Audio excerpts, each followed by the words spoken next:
spiritual master is one who is situated in the disciplic succession and who is following the order of his spiritual master, the instructions of the Vedas, and the examples of the great souls in the disciplic lineage coming down from Kṛṣṇa. That's a bona fide spiritual master. In the 11th canto, 2nd chapter, verse 40 of Śrīmad-Bhāgavatam, this ecstatic love, born of the execution of regulative devotional service, is explained.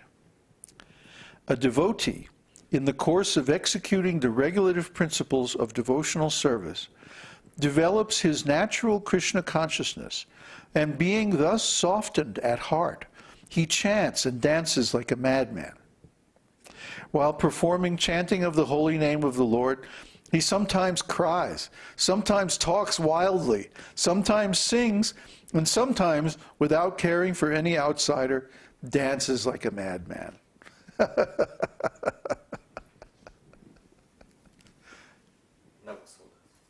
Never? Oh, we'll have to fix that.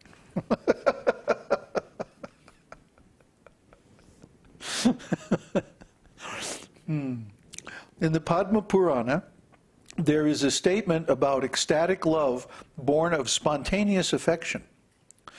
Chandrakanti, a celebrated fair-faced girl, rigidly observed celibacy in order to obtain Kṛṣṇa as her husband. She always engaged herself in meditating on the transcendental form of the Lord, and she always chanted the glories of the Lord. She did not desire to accept anyone else as her husband. She had firmly decided that only Lord Kṛṣṇa would be her husband. Mirabai was like that too. There are many examples of beautiful ladies who decided, well, why should I marry some ordinary schmuck? Well, I should marry Kṛṣṇa, you know?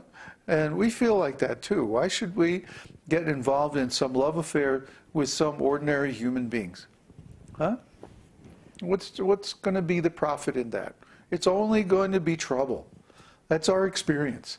You know, we're experienced. Huh? We've been around. We tried this and that. And guess what? It was a big bunch of pain and trouble. So now that we are exclusively directing our loving attachment towards Kṛṣṇa, we're happy, we're satisfied. The devotees here, they tell me that they don't have any difficulty following the regulative principles. That's because we're in this, like they describe it, this bubble of love.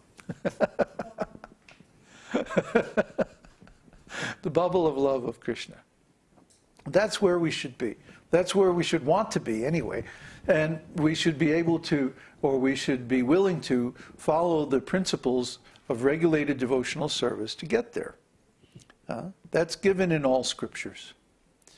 That means we're strict vegetarians, we don't eat meat, we don't take intoxication, we don't engage in illicit sex life, we don't gamble, and we chant the holy name of the Lord a regulated amount every day. By that process, we will advance in spiritual consciousness. And then Kṛṣṇa will bring us together with a bona fide spiritual master. And we can advance even further. So, any questions on that before we go on? Yeah. Okay, take the mic. In the earlier chapters, we were talking about Raganuga Bhakti.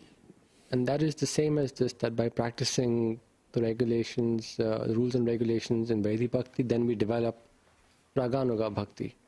Is that the same as what's being described here? No. This is what we're describing. Pure love of Godhead is the third stage. See, Raganuga and Vaidhi Bhakti. Vaidhi Bhakti means practice of regulative principles. And Raganuga Bhakti means spontaneous devotional service. But those are both considered part of sadhana bhakti, or the developmental stage of bhakti. And pure love of Godhead is considered the perfectional stage. See?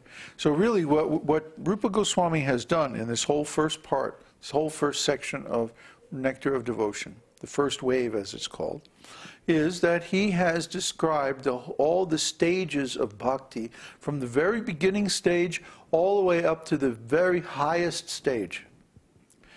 He's giving a map here, a map where we can see where we are located, so we can assess our advancement in devotional service accurately.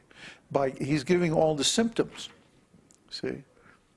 When we see someone who has no desire for any material activity or relationship, and who is completely focused 24 hours a day on doing service for Kṛṣṇa, and relishes that service with great love and ecstasy, then we can understand this person is a pure devotee. This person is on the platform of love of Godhead.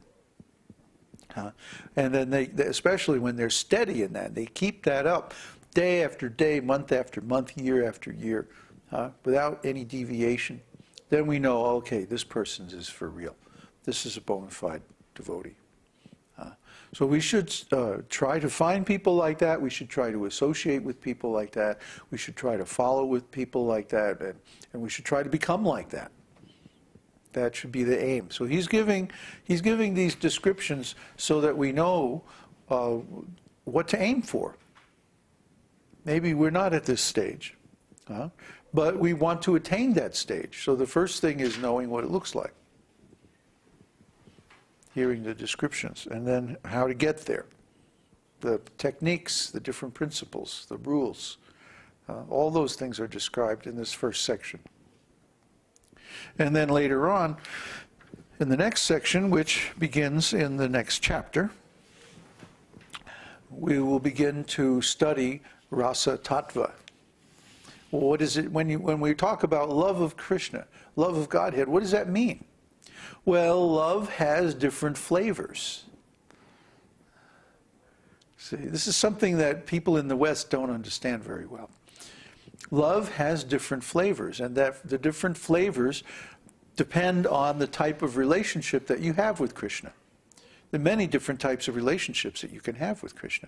More different types of relationships than you can have in this material world. So we start to study all these, and that study actually constitutes the whole rest of the book. Rasa Tattva is a great subject, a very important subject, a very elaborate subject, and a very esoteric subject. Very few people understand it properly. But it's absolutely necessary to understand it if you want to teach people devotional service, because you're going to have to deal with people in all different kinds of relationship with Kṛṣṇa. The beginning of relationship, the middle part of relationship, the advanced part, the different flavors of love, the different stages of love, so many different processes of devotional service, and so on and so on and so on. You have to know all this stuff to be a bona fide teacher or spiritual master. Otherwise, you're just winging it. You're just flying by the seat of your pants. You don't really have a specific methodology. This Nectar of Devotion is so valuable because it gives that methodology. So, where we were.